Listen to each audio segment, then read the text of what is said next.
उन्होंने ज्ञान वापी मस्जिद के संबंध में एक आदेश दे दिया कि ठीक है 1991 का जो है अधिनियम, जो कानून है, वो है अपनी जगह ठीक है, लेकिन सर्वे करा लेने में क्या अर्थ है। जब आप उस अधिनियम को मानते हैं तो सर्वे का मतलब क्या हुआ है। लेकिन इस देश के सुप्रीम कोर्ट के जज ने जिस तरह के आदेश पारित किए हैं, कहते हैं अगर आप कुछ ऐसी बात करेंगे तो अवमानना का केस चलेगा। लेकिन मैं समझता हूं अगर इस तरह के निर्णय होंगे तो अवमानना के केस की बिना परवाह किए हुए बहुत से लोग निकलेंगे जो कहेंगे साफ साफ। अयोध्या के मामले में भी जैसा कि हमारे साथियों ने बताया कि जजमेंट में कहीं नहीं कहा गया कि वहां पर कोई मंदिर था और उस मंदिर को तोड़ करके मस्जिद बनाएगी। ये सिद्ध ही नहीं हुआ। जिन्होंने वॉइस निर्णय दिया, जिन्होंने भेदभावपूर्ण निर्णय किया है, उन्होंने भी कहीं नहीं लिखा है कि वहां मस्जिद की जगह कोई दूसरा पूजा स्थल था। और आश्चर्य तब होता है जब इस हिंदुस्तान में हिंदुओं का सबसे बड़ा जो लीडर है, जो समझा जाता सबसे बड़ा लीडर है, वो कहता है कि इस देश के लोगों को हर मस्जिद के नीचे एक मंदिर खोजने की जरूरत नहीं है। और उसके बावजूद ये सारे प्रकरण बार बार दोहराए जा रहे हैं।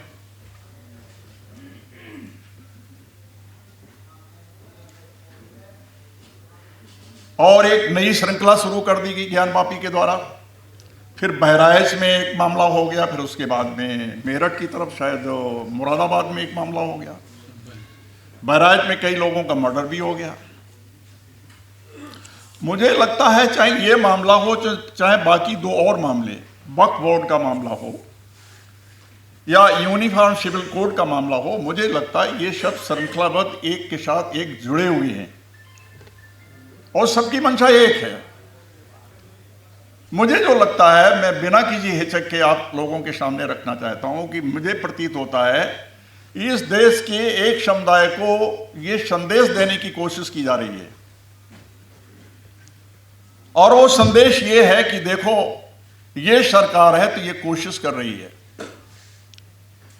ये सरकार इस देश के कुछ लोगों के अधिकारों को बढ़ा रही है, उनको तुष्टीकरण कर रही है और बाकी जो लोग शहरी हैं, इस देश के जो नागरिक हैं, भारत के संविधान के अनुसार हर व्यक्ति को समान अधिकार है, समान कानून है, लेकिन फिर भी किस तरह से इंक्रोचमेंट करके हम उन्हें दबा रहे हैं, ये शायद संदेश देने की कोशिश की जा रही है। और इस संदेश के द्वारा इस देश में ध्रुवीकरण की प्रक्रिया को और तेज किया जा रहा है। चूंकि इस देश में बहुत से ऐसे लोग हुए हैं, कितने नाम लिए जाएं, समय नहीं है इसलिए मैं नहीं इन बातों को दोहराऊंगा, लेकिन 1857 की क्रांति में हिस्सा लेने वाले जो लोग थे उनमें बहुमत के लोग जो थे हिंदू थे। मुसलमानों की संख्या हिंदुओं से कुछ कम थी। सारे हिंदुस्तान के, विशेषकर उत्तर भारत के लोग समूह में जिस समय दिल्ली में आए कि अब इस लड़ाई को, इस क्रांति को आगे कैसे बढ़ाया जाए, तो उन्होंने कहा कि हमारा कोई एक नुमाइंदा होना चाहिए, हमारा कोई एक सुप्रीम कमांडर होना चाहिए, हमारा एक कोई नेता होना चाहिए। कि अलग अलग जगह से बिखरे हुए क्रांतिकारी दिल्ली में पहुंचे थे और उस समय 1857 में, आज से इतने वर्ष पहले, उन्होंने एक मत से स्वीकार किया कि हमारा सुप्रीम कमांडर मुगल बादशाह, अंतिम मुगल बादशाह बहादुर शाह जफर ही हो सकते हैं। सबने एक मत से उन्हें अपना कमांडर स्वीकार किया, जिसकी उन्हें कीमत चुकानी पड़ी। उनके शहजादों का कत्ल किया गया, उनके सामने कलयुग में पेश किया गया, लेकिन उस 80 साल का वृद्ध बादशाह विचलित नहीं हुआ और उसने कहा हिंदियों में बू रहेगी जब तलक ईमान की, तख्त लंदन तक चलेगी तेज हिंदुस्तान की। ये इतिहास इन्हें मालूम नहीं है। ये बार बार इस तरह से विभाजन की नीति अपना करके इस देश की जो फैब्रिक है, सोशल फैब्रिक है, उसको कमजोर करने का इनका प्रयत्न है। ये संशोधन विधेयक, ये कैसा संशोधन विधेयक है? संशोधन का मतलब है उसको और जो विकृतियां हैं, कमियां हैं, उन्हें दूर किया जाए, उसे बेहतर बनाया जाए। विकृतियों को दूर नहीं कर रहे हैं, विकृतिकरण कर रहे हैं। ये संशोधन विधेयक नहीं है, विकृतिकरण विधेयक 2024 है मित्रों। ये उसकी जो उसका लक्ष्य है उससे भटकाना चाहते हैं। और ये केवल मुसलमान भाइयों के साथ नहीं होगा, जैसा कि आदरणीय हमारे यहाँ श्री जगमोहन सिंह जी प्रोफेसर साहब कह रहे थे, ये हमला फिर उन पर भी होगा। ये हमला बौद्ध संपत्तियों वाले लोग हैं उन पर भी होगा, जैन मंदिरों पर भी आगे हो सकता है। और भी जो अल्पसंख्यक वर्ग के लोग हैं जिनकी अपनी धार्मिक संपत्तियां हैं, उनके जो मैनेजमेंट है उनमें भी इंक्रोचमेंट हो सकता है। इस देश में मुसलमान भाइयों की बहुत सी संस्थाएं हैं। ज़्यादा नहीं बोलूँगा उस इशू पे, आपने कहा कि हमारा दूसरा विषय है, लेकिन थोड़ा रेफरेंस देना चाहता हूं कि तमाम मुस्लिम समाज के तमाम जो सामाजिक संगठन हैं, उनकी तमाम इस प्रकार के जो संगठन थे, उन्होंने हजारों की संख्या में अपने प्रतिवेदन दिए और करोड़ों की संख्या में लोगों ने ईमेल भेजे हैं। मुसलमान भाइयों का जो अपना संगठन है, मुस्लिम वक्फ बोर्ड, उनकी भलाई के लिए ये जो संशोधन करना चाहते हैं, लेकिन उस जमात की बात नहीं सुनना चाहते हैं। वो जबरदस्ती लादना चाहते हैं उनके ऊपर। इसके लिए हिंदी में तो नहीं, लेकिन अंग्रेजी में एक शब्द है जो ये करना चाहते हैं,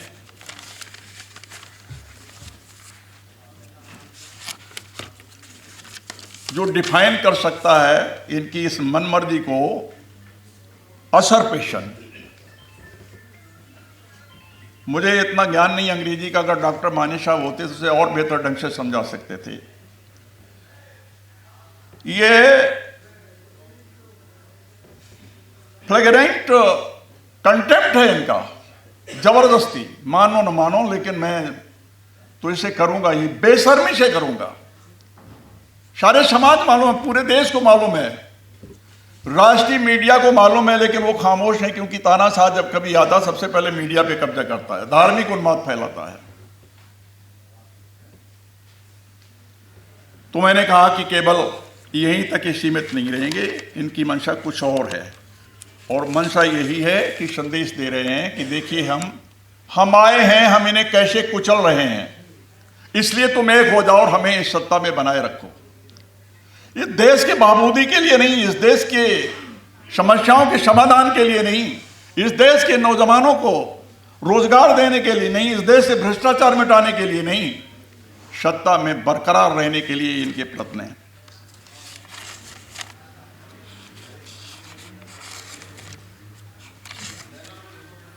ये जो पूजा स्थल की बात है, आप बेहतर समझते हैं, हमने उसके बारे में बता दिया है कि ये तो शायद सुप्रीम कोर्ट में भी लंबित है, इंतजार करते हैं क्या होता है। लेकिन अगर ये बात उठती है यहाँ से, और जैसा कि आदरणीय जनरल सेक्रेटरी महोदय ने कहा है, मैं पहली बार उन्हें सुन रहा था, उन्होंने बहुत अच्छी बातें की, समय कम है इसलिए वो ज़्यादा नहीं बोल पाए, मैं भी ज़्यादा नहीं बोल पाऊँगा, लेकिन मैं इस उम्र में भी इसलिए सक्रिय हूँ क्योंकि इस देश के बनाने वाले लोगों ने जो अपनी कुर्बानी दी हुई है वो बेकार न चली जाए। अगर 80 साल की उम्र में बहादुर शाह जफर कह सकते हैं, कितना है बदनसीब जफर दफन के लिए 2 गज जमीन तक न मिली कुए यार में, तो मित्रों 80 साल की उम्र में मैं क्यों नहीं कोशिश कर सकता हूं। इसलिए मैं इस 80 साल की उम्र में सक्रिय हूं। तो ये आवाज जैसा बताया है कि जो आज दिल्ली से उठी है, ये आवाज दूसरे मेट्रोपॉलिटन सिटीज तक जाएगी। आगे मुंबई है, आगे बंगलौर है, कोलकाता है, वहाँ का मोर्चा मुंबई का और बंगलौर का मोर्चा तो हमारे बहुत ही विद्वान साथी आदरणीय डॉक्टर माने साहब ने संभाल रखी है। कोलकाता में फिर आप लोगों की सदारत में ये काम होगा। यहां तक नहीं बल्कि और छोटे शहरों में भी आवाज आनी चाहिए, छोटे कस्बों में जाने चाहिए, गांव गली गलियारों में जानी चाहिए, खेतों खलियानों में जाना चाहिए, पानों की और बाजारों में, पान की दुकानों पे, चाय की दुकानों पर पहुंचनी चाहिए। ये आवाज फैले, इसके लिए ये this is the first attempt, ये पहला प्रयत्न है कि आवाज फैले। क्योंकि इसके पहले जब तैयारी बैठक हुई थी तो उसमें यही कहा गया था कि यह कैसे होगा। तो मैंने सुझाव रखा था कि जब तक ये 4 कम्युनिटी जिनको यहां बिठाला गया है, schedule caste, schedule tribe, OBC और माइनॉरिटी, जब तक ये एक साथ नहीं आएंगे, क्योंकि मामला किसी एक वर्ग का नहीं है, सभी का है। बल्कि मैं तो कहूंगा इस चेला उन सारे लोगों का है जो इस देश को मजबूत देखना चाहते हैं। क्योंकि अगर सोशल फैब्रिक ही कमजोर हो गई तो एक दिन वो हाल होगा जो जर्मनी का हुआ था। वहां के तानाशाह हिटलर ने यही सपना दिखाया था। बाद में जर्मनी नष्ट हो गया, बर्बाद हो गया। इसलिए ये आवाज वहां तक जानी चाहिए। मेरा विश्वास है कि ये विभाजनकारी शक्तियां निश्चित कमजोर पड़ेंगी। इनके पीछे नैतिकता नहीं है, इसलिए कमजोर पड़ना ही है। लेकिन हमें संगठित होना है, एक होना है और ये समझना है कि हम इस देश के मूलवासी हैं। ये जो कहते हैं कि हम इस देश के बहुसंख्यक हैं, ये बहुसंख्यक भी नहीं है और इनमें से अधिकांश इस देश के मूल निवासी भी नहीं है। इन्होंने इस देश के जो मूल निवासी 80% लोग हैं, उनके हक हकूक पे कब्जा करके रखा है। जिस दिन हम एक हो जाएंगे, मेरे मित्र प्रिंसिपल साहब रहे हैं, शायद प्रोफेसर साहब थे, आदरणीय जगमोहन सिंह जी, उन्होंने बहुत अच्छी बातें कही। मैं उनसे इत्तेफाक करता हूं, वो भी हमारी उम्र के हैं। तो इसलिए मैं कहना चाहता हूं मेरे मित्रों, कहा गया हिम्मत मर्द मत्ते खुदा। अगर हम हिम्मत करेंगे और निकलेंगे, एक होंगे, आवाज लगाएंगे, बताएंगे उन्हें। अरे भगत सिंह काहे के लिए? वो तो ईश्वर पर भी विश्वास नहीं करते, तो इंसानियत पर विश्वास करते, हिंदू मुस्लिम एकता पर विश्वास करते थे। सुभाष चंद्र बोस, उन्होंने आजाद हिंद सेना का सुप्रीम कमांडर होने के बाद में अपने दूसरे नंबर पे एक मुसलमान को कमांडर बनाया था।